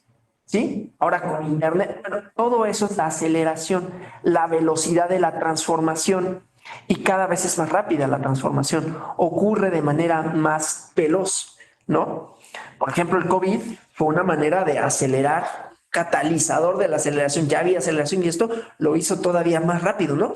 Muy probablemente esto de la virtualidad y el Zoom ya era como una directriz. Ya había muchas empresas que hacían este llamado home office, ¿no? El trabajo, teletrabajo. Pero el COVID lo aceleró, hizo que fuera todavía más rápido esa transición entre lo presencial y lo virtual, ¿no? Y que va prescindiendo de otras cosas. Bueno, el cambio en las sociedades contemporáneas es acelerado en ese sentido, ¿no? Y entonces llegamos a este último punto, la importancia de vincularlo, o sea, ya de toda la ciencia social, bueno, desde luego, a ver, en hora y media no voy a agotar una clase de ciencias sociales, son cursos, ¿no? Son licenciaturas y son posgrados. Los que se ocupan de esto y que te van dando las herramientas metodológicas y ves a los autores y qué dice tal y cómo lo dijo y cómo lo pensó y cómo se manifiesta de distintas maneras, pero más o menos pudimos abordar un poco, ¿no? A manera introductoria por lo menos, de cuál es el objeto, de cuál es la teoría y de cuáles son las preocupaciones. Y entonces está esto de la imaginación como una manera, como una herramienta para el pensamiento en ciencias sociales, ¿no? No pensar que todos son estructuras formales, ¿no? Necesitamos idear, necesitamos crear, ¿no? Necesitamos, y así como Platón, la caverna, ¿no? Salirnos de nuestra caverna que muchas veces nos limita, ¿no? Nuestras camisas de fuerza. ¿Cuáles son? ¿Y por qué son así? ¿Y por qué son camisas de fuerza, por ejemplo, ¿no? Porque estas limitantes que pueden existir, ¿no? Nos constriñen. ¿Cómo nos constriñen? Y si esos constreñimientos, no necesariamente porque son constreñimiento quiere decir que está mal, ¿no? El orden social es necesario. ¿El derecho es un constreñimiento? Sí. ¿Podemos prescindir de él? No. ¿La democracia es un constreñimiento? Sí. ¿Podemos prescindir de ella? Yo diría que no. No solo en cuanto a las reglas, sino en cuanto a cómo ordena los conflictos, que es la mejor manera de incluir al mayor número de personas. Entonces, la importancia de los cuestionamientos en sentido amplio, ¿no? En sentido de decir cuáles son, insisto, nuestros acuerdos, de dónde provienen, por qué son así, ¿sí? Todas esto nos va a dar la pauta para hacer una crítica en el sentido kantiano, ¿no? Es decir, dilucidar, determinar, separar, ¿sí? Clasificar, si quieren, si son muy positivistas, si les interesan los ejercicios de clasificación, que también los hermenéuticos clasifican, ¿no? Porque para interpretar, pues hay que diferenciar una cosa de otra. Pero entonces, la importancia nodal de poder cuestionar, ¿sí? Y otra vez, mito de la caverna, por un lado, lo que se nos presenta como real, no solo real físicamente, real social. ¿Por qué hablamos de determinada manera? ¿Por qué pensamos que se debe de hablar de determinada manera? ¿Por qué pensamos que las personas tienen que ser de una determinada forma? ¿De dónde viene esto? ¿Sí? ¿Cuáles son las estructuras detrás de esto? ¿Sí? Y desde luego, tener herramientas tanto teóricas como metodológicas para dilucidarlo, ¿no? Es decir, no podemos prescindir de la teoría, no es nada más de que a tu teoría le falte calle, a tu calle le falta teoría también, ¿no? O sea, es un proceso dual. No quiere decir que yo vaya nada más por la calle. Como ya leí todos los sociólogos, pues yo ya sé. Ya, hasta te puedo decir por qué no quieres tener hijos, porque, bueno, es que no se trata de decir eso, sino de que cuando observo haya este proceso reflexivo, ¿no? De, a ver, esto que estoy observando, lo leí.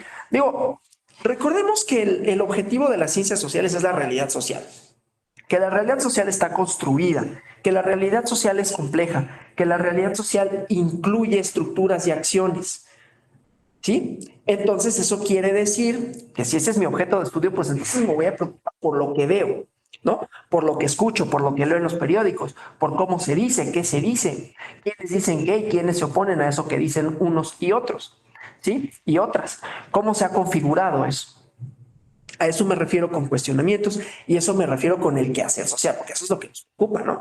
En ciencias sociales, ¿sí? ¿Por qué el derecho es como es y no de otra manera? ¿Por qué las y los jueces creen que el derecho tiene que estar divorciado de la política? Eso es un marco teórico, ¿de dónde proviene? ¿Qué escuelas lo han fundado? Y así sucesivamente. Entonces, esa es, ¿no?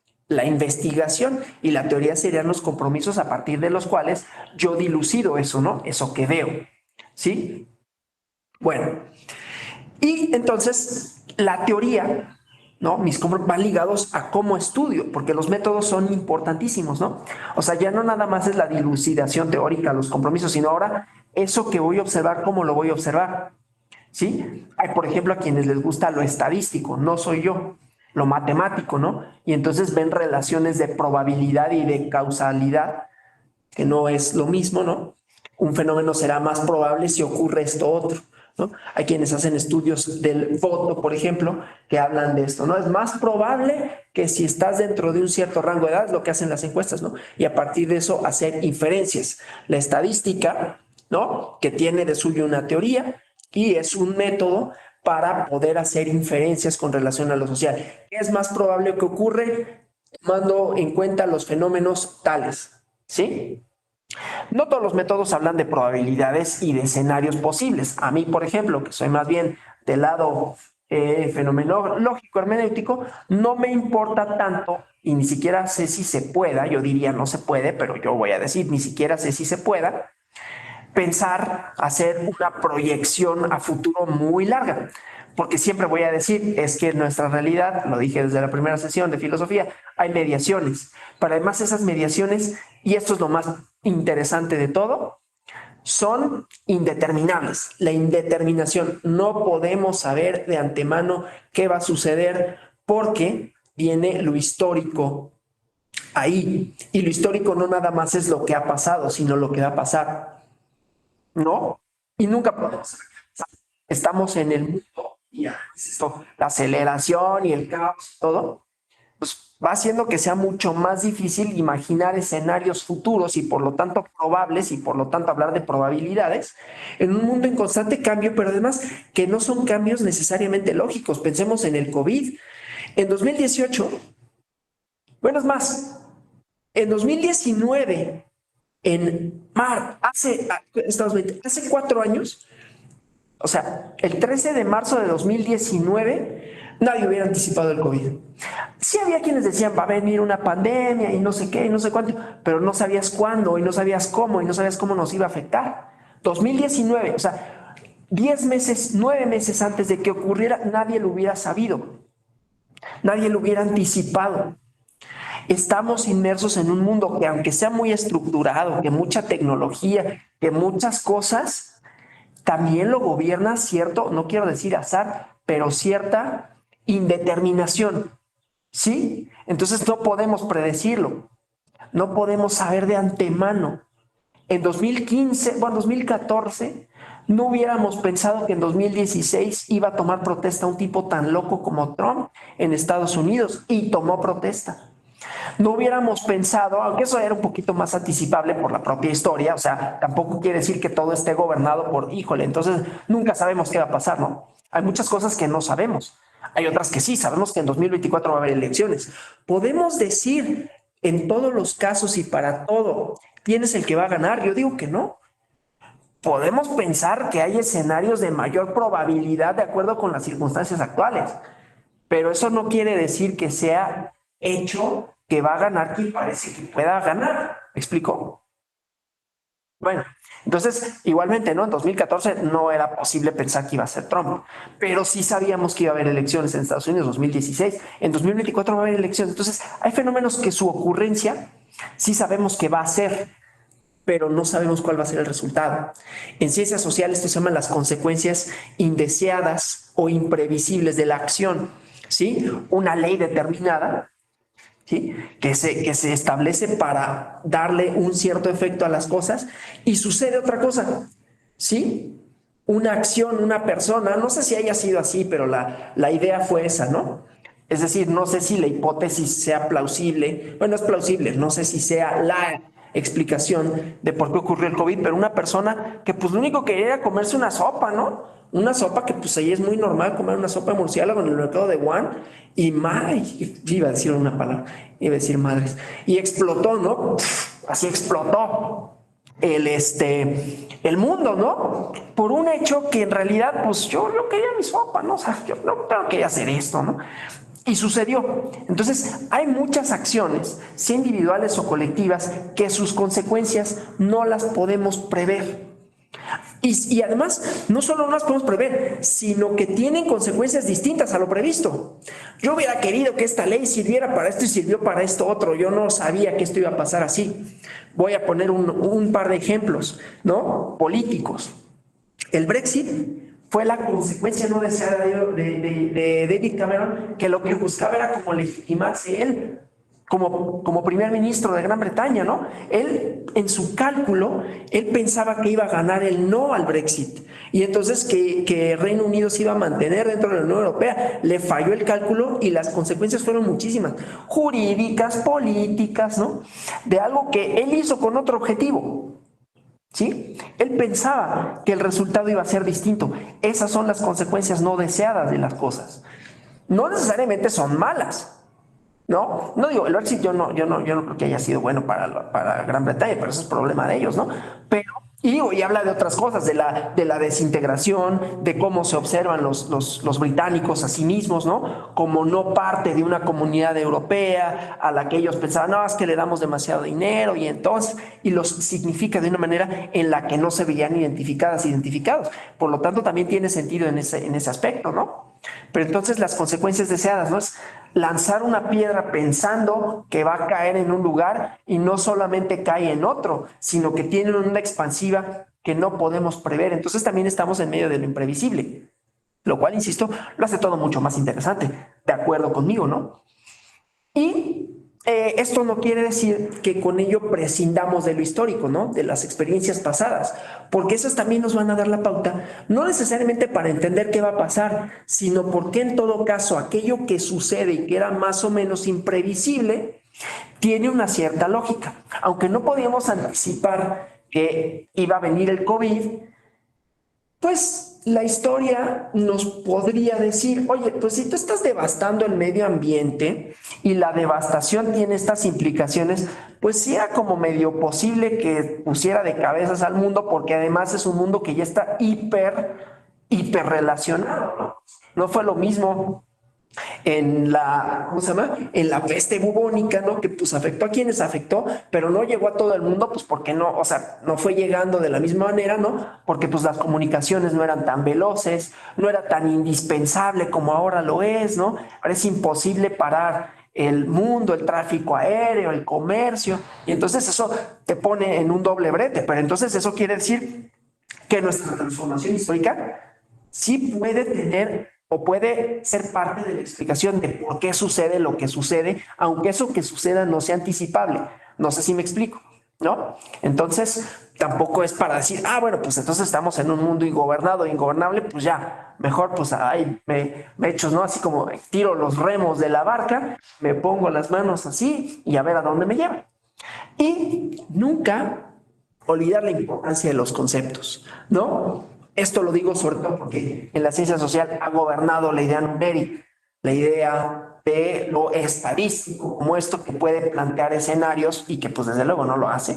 Y cuando lo hace bastante mal, ¿no? Y hacen el oso así horrible, ¿no? Las encuestas dicen, y las encuestas al final resulta que pues no dieron cuenta de toda la complejidad del fenómeno. Entonces, siempre tener claro que necesitamos conceptos para definir, para construir y para explicar. Hasta aquí yo. Y pues ya les paso ahora a ustedes la pelota por si hubiera preguntas, comentarios, si es que los hubiera. Apago mi micrófono. No se puede, hoy no se puede. Ya.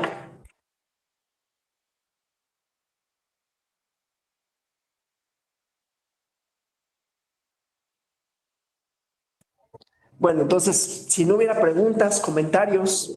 Sí, Suje. Adelante. Hola, maestro. Buenos días. Hola, Buenas buenos noches a días. todos y a todas. Bueno, yo únicamente como forma de conclusión personal, creo que el pensamiento crítico, ya sea desde un punto de vista filosófico, desde alguna ciencia social, necesita precisamente vivir desde lo colectivo o desde pues desde una sociedad, ¿no? Porque creo que nosotros mismos no podríamos ni siquiera cuestionarnos nuestros propios pensamientos o nuestras propias ideologías si no tuviéramos perdón, si no tuviéramos una contraposición o no tuviéramos este contraste de alguna otra persona que nos hiciera cuestionarnos. Y bueno, dentro de todos los ejemplos que nos mencionaba, uno que ahorita decía, ¿no? Cuando usted no quería tener el cabello corto y era la imposición de tener el cabello corto. Se me vino a la mente justamente ahorita lo que está pasando con la elección de los consejeros electorales, ¿no? Por ahí hay dos que están siendo muy cuestionados, en el caso del el magistrado Jesús Ociel, bueno, el magistrade, el famoso magistrade, y la aspirante que es transexual, que la verdad no recuerdo el nombre, pero a estas dos personas por estas condiciones de diversidad están siendo tan cuestionadas de que qué va a pasar si ellos llegan, cómo van a tomar decisiones en favor de la democracia, en favor de la sociedad, y muchas veces no se dan cuenta que este impacto puede ser más positivo que negativo, ¿no? Porque definitivamente la inclusión de personas de la diversidad va a generar un mayor panorama, una mayor protección a grupos, no nada más en este sentido de la comunidad, yo creo que en general, porque también pudiera ser favorable para las infancias o para personas que pudieran estar como que en este sentido a favor también, pero sin que tengan la voz de poder hacerlo, ¿no? E incluso también recordé hace unos días un debate que tuvo Lorenzo Córdoba en la UNAM, en los foros que hubo en la UNAM, y él decía que una democracia se construye desde la colectividad y no desde la ideología de un partido político, lo cual también me parece un punto muy apropiado para esta clase, porque ciertamente las democracias siempre van a nutrirse de las ideologías y de los pensamientos diversos, no únicamente de lo que una imposición o desde lo que el poder deba o quiera imponernos, ¿no? Entonces, pues me pareció muy interesante desde la clase pasada y esta también todo lo que nos aportó, lo que nos mencionó, lo que nos dio, lo que nos ejemplificó desde la anécdota, sin importarlo y sin tener menor valor por eso. Pero sí, yo creo que definitivamente para que exista el pensamiento crítico debemos vivir en sociedad y no únicamente aislarnos y creer que nosotros lo sabemos todo, lo conocemos todo y que nosotros pues siempre vamos a tener la razón, ¿no? Gracias. No, al contrario, gracias. Y totalmente de acuerdo. Y justamente en eso del magistrade y la otra persona trans, vemos las resistencias de otros grupos, ¿no? Esas partes conflictivas, pero estoy totalmente de acuerdo con usted. Y obviamente de acuerdo en que estas personas compitan porque implica mayor representación, mayor inclusión de personas que antes el sentido común las había separado de la sociedad de manera totalmente injusta. Sergio Alberto Nájera, por favor. Sí, buenos días otra vez, doctor. Cuando bueno, al hablar de construcciones sociales, podríamos, como estar ya entrando a temas del humanismo, o sea, porque busca el progreso de la sociedad. Sí, sí, aunque no necesariamente pensamos en que solo hay progreso. O sea, la idea, digamos, temporal de la modernidad era de que las sociedades progresaban siempre. Recordemos la clase anterior, ¿no? Y luego llegó la Primera Guerra Mundial y luego la Segunda y el Holocausto. Entonces esto quiere decir que nuestros acuerdos sociales no necesariamente siempre van a ser mejores. Que las resistencias que pueden existir de algunos grupos pueden ocasionar retrocesos, ¿no?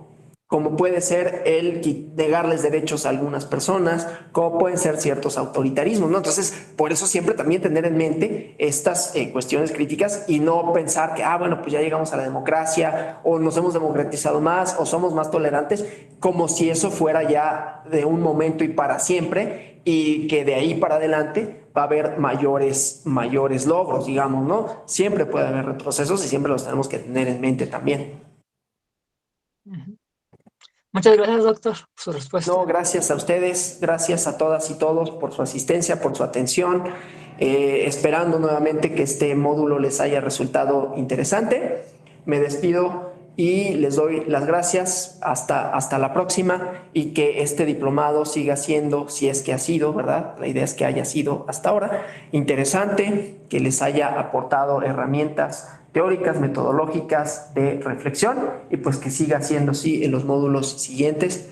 Me despido nuevamente dándoles las gracias, deseándoles un feliz inicio de semana y hasta la próxima. Gracias, buen día, doctor. Hasta luego. Gracias. Muchas gracias, doctor. Hasta luego.